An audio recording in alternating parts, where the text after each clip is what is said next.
Le ralliement des vassaux rebelles. Lorsque les petites gens de l'ogre virent Arthur s'enfermer derrière les fortes murailles de son château de Caerleon, beaucoup d'entre eux voulurent le suivre, car le menu peuple s'était réjoui en apprenant que le sang du Ter Pendragon coulait dans les veines de l'adolescent.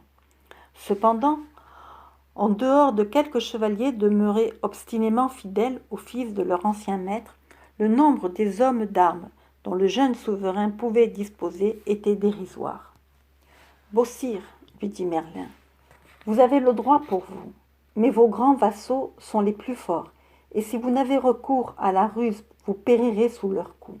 Vous êtes jeune et hardi, et vous n'êtes pas d'humeur à les laisser s'avancer jusqu'aux portes de votre propre château sans relever leurs défis. Les barons de l'ogre le savent. Ils en profiteront pour vous provoquer en terrain découvert avant que vous n'ayez eu le temps d'assurer vos arrières. Permettez-moi d'agir à ma guise, et ils regretteront amèrement leur imprudence. » Les vassaux rebelles donnèrent raison à Merlin. Dès l'apparition des premières lueurs de l'aube, leurs troupes se trouvaient rangées en bataille à petite distance des remparts de Caerleon. Après avoir béni la garnison du château, l'archevêque de l'ogre excommunia du haut des murailles ceux qui s'étaient révoltés contre le roi. Alors, Merlin jeta un enchantement. Les tentes et les pavillons des rebelles parurent prendre feu. Une épaisse fumée s'en éleva, chargée de flammes et d'étincelles, que le vent emporta jusqu'à l'autre extrémité de la plaine. Au cri de leurs gens, les barons se retournèrent. Surpris, décontenancés par cette menace nouvelle, ils ne surent trop quel parti prendre, si bien que le désordre se mit dans leurs rangs. À cette vue, Merlin sourit. Ils sont à nous. Sur son ordre, le pont-levis s'abaisse, laissant passer le roi et les siens. Leur petite troupe charge avec tant de hardiesse et d'impétuosité qu'elle achève de jeter la confusion dans l'armée ennemie. Cependant, le premier moment de surprise dissipé, les barons se ressaisissent. Le roi Nandre de Garlot, l'un des chevaliers les plus redoutables de son temps, se dit que la guerre serait finie s'il tuait Arthur. Dans cette pensée, il court droit au jeune roi, la lance basse, mais celui-ci, l'ayant vu venir, s'affermit sur ses étriers et lui fait front hardiment. Leurs deux chevaux volent l'un vers l'autre. De sa lance de frêne, Arthur heurte son adversaire avec tant de force qu'il le jette à terre par-dessus la croupe de son destrier. Les gens du roi de Nantes se précipitent pour aider leur seigneur à se remettre à cheval, tandis que les hommes d'Arthur s'efforcent de les en empêcher. La mêlée devient générale. Enfermé dans le cercle étincelant d'Excalibur, l'épée du prodige, Arthur fait de telles prouesses que ses ennemis eux-mêmes ne peuvent se retenir d'en être émerveillés. Certes, Antor, son maître, l'avait élevé à la rude école, mais tant de hardiesse ne s'enseigne pas. Qui l'eût pris ce jour-là en eût tiré un grand honneur. Qui l'eût tué en eût été blâmé. 6 barons l'assaillent maintenant à la fois. Arthur est renversé à son tour de son cheval, mais que Bretel, Antor et Ulfin arrivent à la rescousse, ainsi que leur lignage. La foule du menu peuple se précipite dans la mêlée, armée de haches, de masses et de bâtons.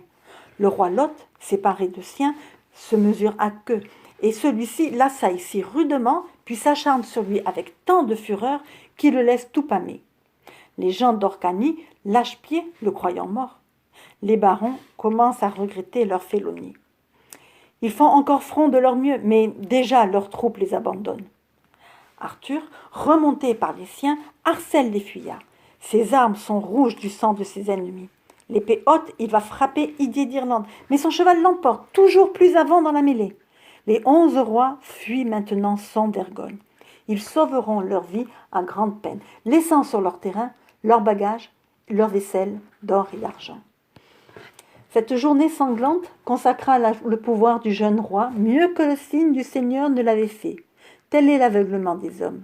Arthur, cependant, ne devait jamais oublier qu'au-delà des apparences de la victoire, il devait tout à Dieu.